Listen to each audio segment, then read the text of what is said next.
Dirjen Bea Cukai Jaka Budi Utama buka suara soal ancaman Menteri Keuangan Purbaya Yudisadewa terkait pembekuan bea cukai jika tidak berbenah. Jaka menilai pernyataan Purbaya merupakan bentuk koreksi terhadap instansi yang dipimpinnya. Jaka juga mengaku tak ingin sejarah pembekuan bea cukai pada era Presiden kedua Soeharto kembali terulang. Pada periode 1985 hingga 1995, bea cukai dibekukan fungsinya dalam upaya membenahi instansi tersebut. Sebagian besar kewenangan kepabeanan dialihkan, lalu diberikan kepada perusahaan swasta asal Swiss, Société Générale de Surveillance atau SGS, melalui PT Surveyor Indonesia sebagai mitra lokal. Menurut Jaka, pihaknya akan mulai melakukan perbaikan dari sisi budaya, peningkatan kinerja, hingga peningkatan pengawasan di pelabuhan serta bandara. Jaka juga berjanji untuk meningkatkan pelayanan ke masyarakat. Sebelumnya, Purbaya menyinggung lagi upaya memperbaiki Direktorat Jenderal Bea Cukai atau DJBC. Purbaya tak segan memecat pegawai bea cukai yang tidak mau berubah.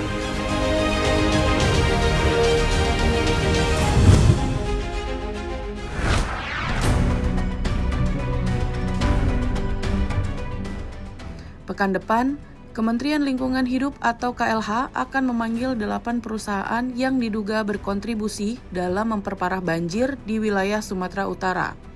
Menurut Wakil Menteri Lingkungan Hidup Dias Hendro Priyono, pemeriksaan lebih lanjut akan dilakukan oleh Direktorat Jenderal Penegakan Hukum atau Gakum. Namun, Dias belum bisa memastikan sanksi yang akan dikenakan ke 8 perusahaan tersebut jika terbukti melanggar. Selain di Sumut, pihaknya juga akan menelusuri perusahaan-perusahaan yang memperparah banjir di Aceh dan Sumatera Barat.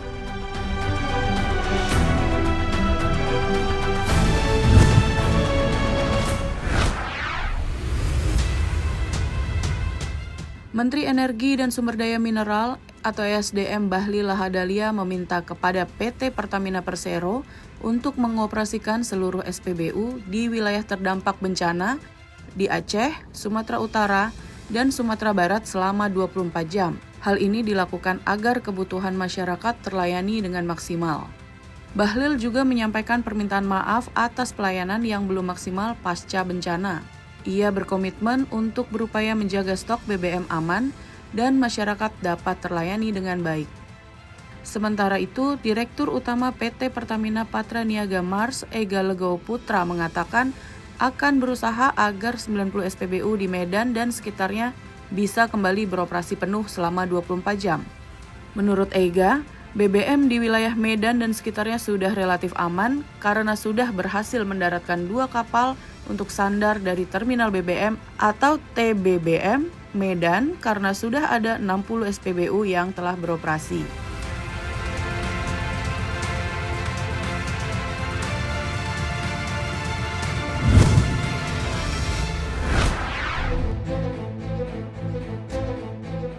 Menteri Kelautan dan Perikanan Sakti Wahyu Trenggono mengaku lega Amerika Serikat tetap mengimpor produk udang asal Indonesia usai terkena paparan radioaktif cesium-137. Hal ini sejalan dengan ditunjuknya Kementerian Kelautan dan Perikanan sebagai Certifying Entity CE menjadi satu-satunya instansi yang menerbitkan sertifikat mutu bebas CS137. Sertifikat ini menjadi salah satu syarat yang ditetapkan Amerika Serikat agar udang asal Indonesia tetap bisa ekspor. Trenggono mengaku sempat khawatir dengan banyaknya petambak yang menggantungkan hidup pada komoditas ini. Apalagi Amerika Serikat merupakan pasar ekspor udang terbesar bagi Indonesia dengan nilai mencapai 2 miliar USD. Beruntung, Amerika Serikat tetap membutuhkan pasokan udang dari Indonesia di tengah persaingan negara produsen udang terbesar seperti Ekuador, China, India, bahkan Vietnam. Trenggono juga menegaskan, kepercayaan yang diberikan Amerika Serikat harus dijaga dengan kerjasama lintas lembaga. Namun, Trenggono tetap mengingatkan persaingan di pasar udang global semakin ketat. Untuk itu, pemerintah berkomitmen memperkuat industri nasional baik dari hulu hingga hilir, terutama revitalisasi tambak udang rakyat.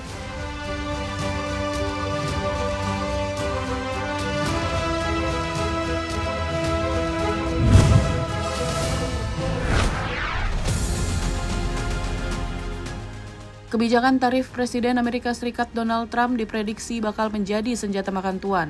Menurut para eksekutif perusahaan dan ekonom, kebijakan ini malah berpotensi menurunkan jumlah pekerja aktif dalam negeri pada 2026 mendatang. Sebelumnya, Trump menerapkan kebijakan tarif untuk menarik kembali pabrik-pabrik dan industri ke negeri Paman Sam. Dengan begitu, Amerika Serikat dapat mencetak lapangan kerja lebih. Saat ini, pasar tenaga kerja sudah berada dalam kondisi tanpa pemecatan, namun juga tanpa perekrutan. Artinya, saat ini banyak usaha di negeri Paman Sam sedang tak menambah atau mengurangi karyawan yang ada alias stagnan. Kondisi tersebut dipicu oleh kekhawatiran jika kebijakan bea masuk impor Trump akan menaikkan biaya operasional dan memaksa perusahaan harus memangkas karyawan mereka lebih jauh demi efisiensi.